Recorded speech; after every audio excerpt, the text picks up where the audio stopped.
بسم الله الرحمن الرحيم.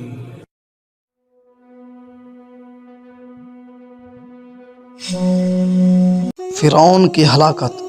حضرت موسیٰ علیہ السلام فرعون اور فرعونیوں کے ایمان لانے سے مایوس ہو گئے۔ وہ آپ نے ان کی ہلاکت کی دعا کی اور کہا، اے ہمارے رب، ان کے مال برباد کر دے اور ان کے دل سخت کر دے کہ ایمان نہ لائیں جب تک دردناک عذاب نہ دیکھ لیں۔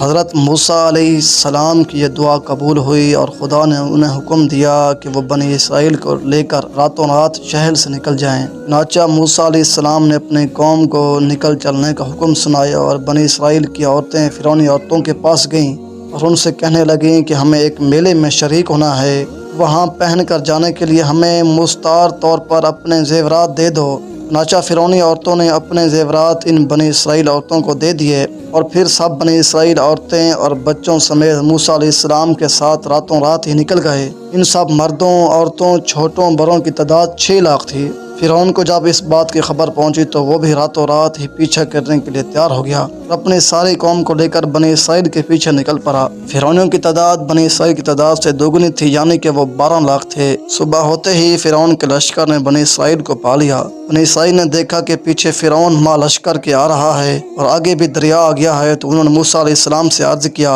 تو موسیٰ علیہ السلام نے اپنا عصا مبارک دریا پر مارا تو دریا پھٹ گیا، اس میں 12 راستے ظاہر ہو گئے اور بنی اسرائیل ان راستوں سے دریا کے پار ہو گئے۔ اور جب فرعونی لشکر دریا کے کنارے پہنچا تو وہ بھی دریا عبور کرنے کے لیے ان راستوں پر چل پڑے۔ جب فرعون اور اس کا لشکر 12 راستوں میں داخل ہو گیا تو خدا نے دریا کو حکم دیا کہ وہ مل جائے اور ان سب کو غرق کر دے۔ چنانچہ دریا فوراً مل گیا اور فرعون اپنے عظیم لشکر سمیت دریا میں غرق ہو کر ہلاک ہو گیا۔ حد سے زیادہ کفر اور سرکشی کا انجام بے حد ہولناک ہوتا ہے اور اس دنیا میں بھی ہلاکت اور بربادی کا سامنا کرنا پڑتا ہے۔